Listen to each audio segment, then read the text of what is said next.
Hello, welcome to my channel. I hope you liked today's video. I'm showing you how I use a couple of pieces of scrap watercolor paper and turn it into a nice little painting and card. If you enjoyed today's video, please give me a thumbs up and hit the subscribe button. That helps my channel grow and I'd appreciate that.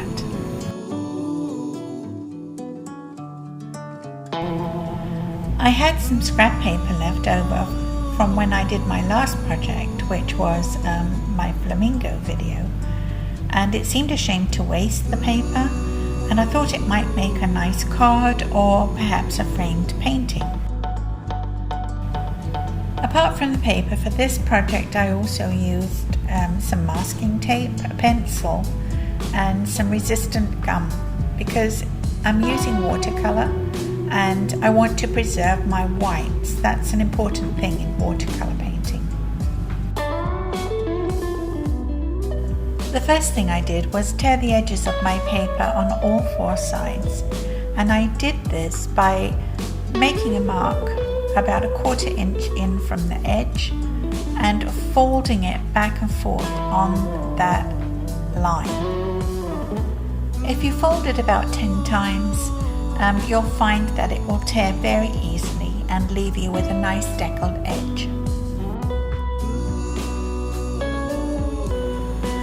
I used masking tape to just cover the edges to preserve that nice deckled edge, and I did it about 1/4 inch on all four sides.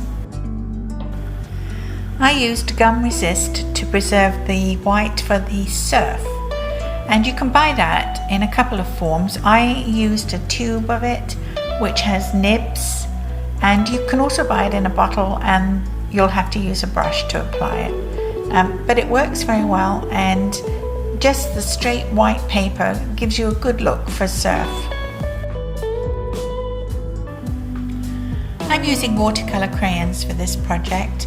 If you don't have any, you can use just straight watercolor from tubes. That works just as well.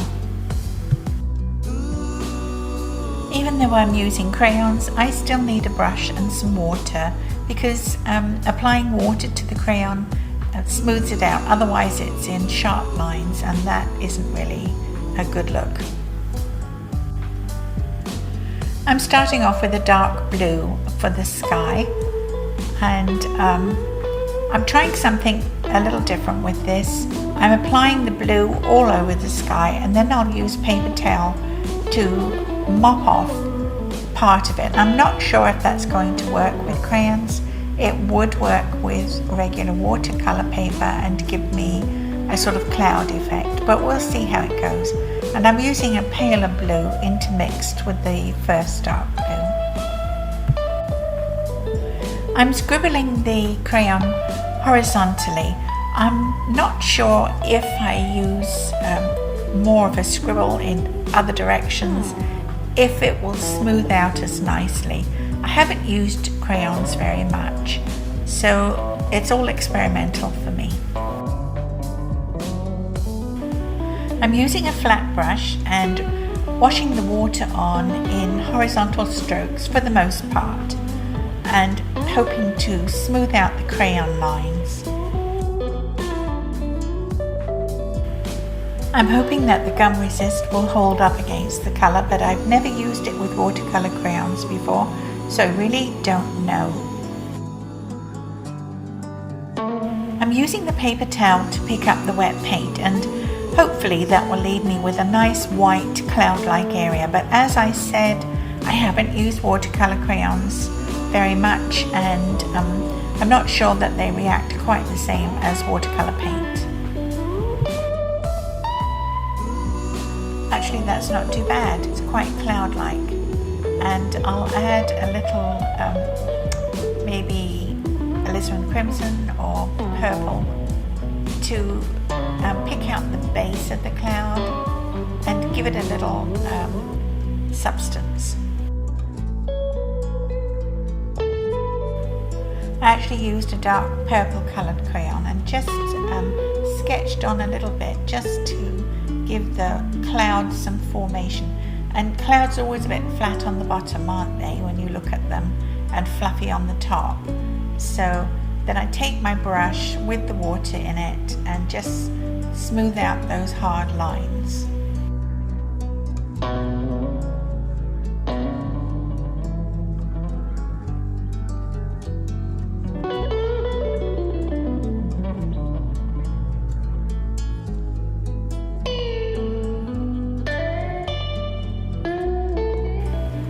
I think that's actually my first attempt with clouds using crayons, so I'm quite pleased with it. I'm using colours that are equivalent to what I usually use when I'm painting with water mixable oils, and that is a crayon that is close to French ultramarine blue, and for the foreground I'm using one that is quite like raw sienna. I think these are named slightly differently and they're slightly off from the colours that I'm used to, but they'll work just as well. I put the crayon on horizontally, but I'm pulling the colour down to suggest water. It sort of fades it out, makes it a little patchier, and I do have gum resist on there, which will, when I take it off, it will leave plain white paper, which will suggest waves and surf, hopefully.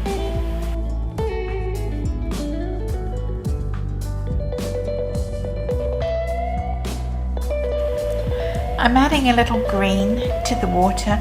Mostly the water picks up the colour of the sky, whatever it is, blue or grey. But as it gets closer to you, especially where I am with tropical water, you can see it's quite green, and I kind of like that look, which is why I'm doing it. So that's the foreground, and once I get that gum resist off of there, you'll see the surf. And if we don't see the surf, then I'll use a paint pen.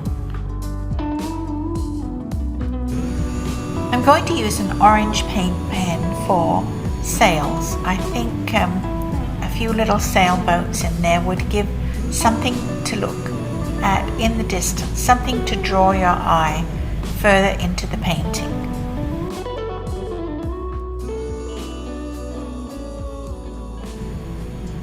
I did 3 sailboats. Odd numbers look better. It's more interesting to look at, say, 3 or 5 or 7 of something. I'm not sure why. There's a rule about it, I'm sure, somewhere, and I have no clue what it is.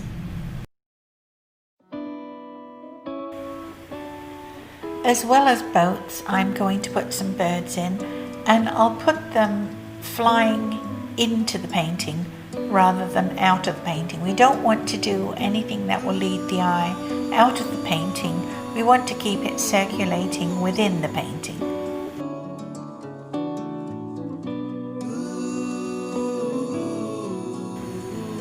I'm going to put a distant headland in. I'm using straight green to do that, and I'll probably use a darker green on it as well. It's all adding interest to the painting and leading your eye around. I'm using, it's something like sap green for trees.